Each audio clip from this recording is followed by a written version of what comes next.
underline. Omong dikit tapi nyelekit. Bersama Om Bob.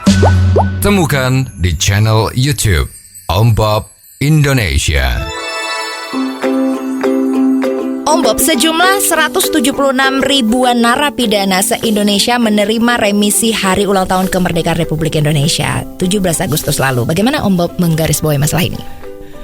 Ya, ini sebetulnya kan tradisi ya. Setiap ada hari besar, maka narapidana itu mendapat potongan masa masuk penjaranya. Ya, ini tradisi ya. Nah, sekarang memang harus dipikirkan ya. Apakah tradisi yang dulu dianggap baik itu, mungkin ya sampai sekarang nih ya, karena masih ada itu apa masih sesuai dengan zamannya?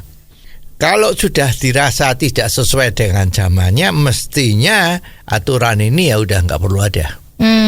Ya, bayangin nih, ini dapat remisi sejumlah 176 ribu narapidana. Ya. Nah, sekarang dapat remisi, itu efek yang negatif terhadap masyarakat atau negatif macam-macam ya. Ini efek bisa negatif bisa positif. Itu apa? Yang terang, masyarakat yang merasa bahwa dia pernah dizalimi oleh oknum tadi yang masuk penjara tadi itu, mereka pasti merasa wah ini nggak benar. Ya, misalnya udah dihukum 8 tahun atau dihukum 5 tahun, nah, tiba-tiba dapat remisi terus-terusan. 17 Agustus, Hari Raya Idul Fitri, Hari Tahun Baru atau Natal, mungkin pada saat nantinya juga ada, sekarang juga ada kan Hari Raya Imlek, itu dapat remisi semua. Nah, ini kan merasa ini sudah dihukum 10 tahun, tapi kalau dapat remisi itu menjadi lebih pendek. Ya. Nah, kan orang yang kena zolimi tadi itu kan nggak puas kan.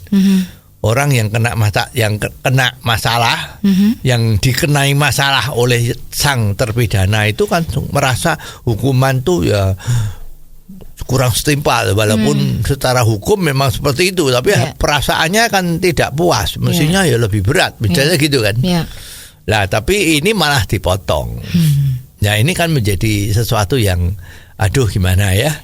Itu dari segi orang yang terzolimi. Sekarang dari segi pemerintah, anggaran lah, ceritakanlah, itu untuk menyidangkan seorang narapidana itu di Indonesia itu tidak begitu cepat seperti di luar negeri ya.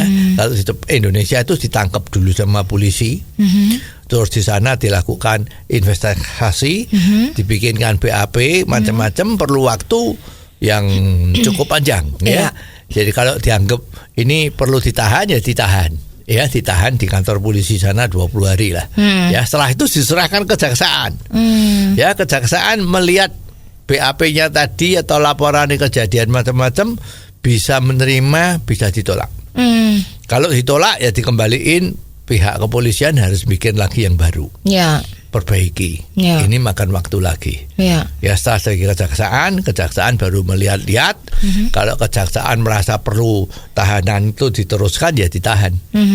Itu perlu waktu lagi. Setelah diserahkan ke pengadilan, apa yang terjadi? Pengadilan itu ya nggak bisa langsung selesai.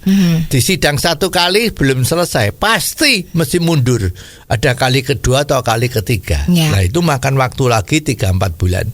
Barulah diputus hukumannya apa. Jadi ini kan pakai biaya semua.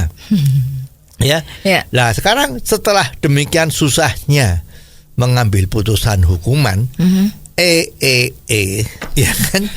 Ini yang mutuskan hakim, kejaksaan, kepolisian, ya tadi pihak itu sudah mikir ngoyo-ngoyo, sudah susah-susah ngedok, tapi pada saat ada hari raya yang mempunyai kuasaan itu kepala lapas, si A, si B, si C ini kelakuannya baik, maka dapat potongan berapa, macam-macam.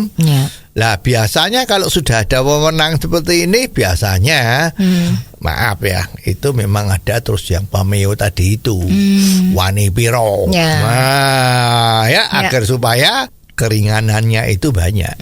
Kan seperti itu yang terjadi kan? Ya, tapi bagaimana dengan pernyataan dari Menkumham Yasona Lauli bahwa negara dengan ini menghemat 274 miliar?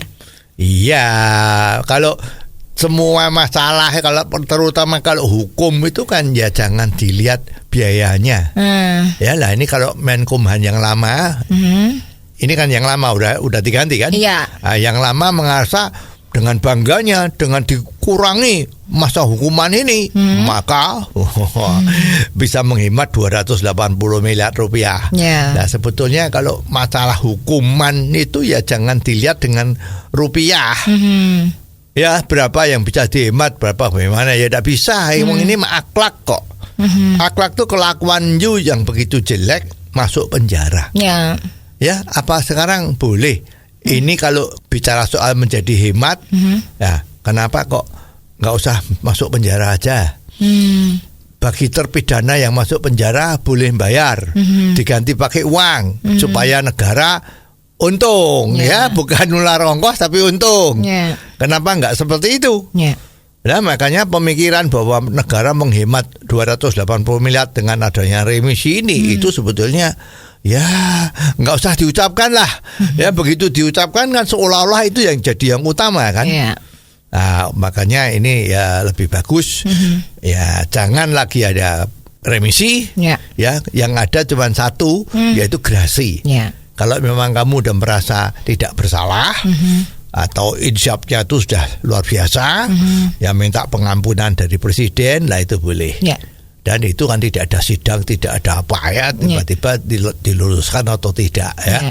Jadi mestinya jangan ada lagi remisi untuk terpidana pada saat hari-hari raya maupun peringatan 17 Agustus. Itulah keadilan yang sesungguhnya. Oh, jadi begitu ya Om Bob. Jelas deh sekarang. Terima kasih Om Bob untuk waktunya. Sampai ketemu lagi di waktu yang akan datang. Underline. Omong dikit tapi nyelekit. Bersama Om Bob. Jika Anda suka dengan channel ini, jangan lupa subscribe, like, dan komen.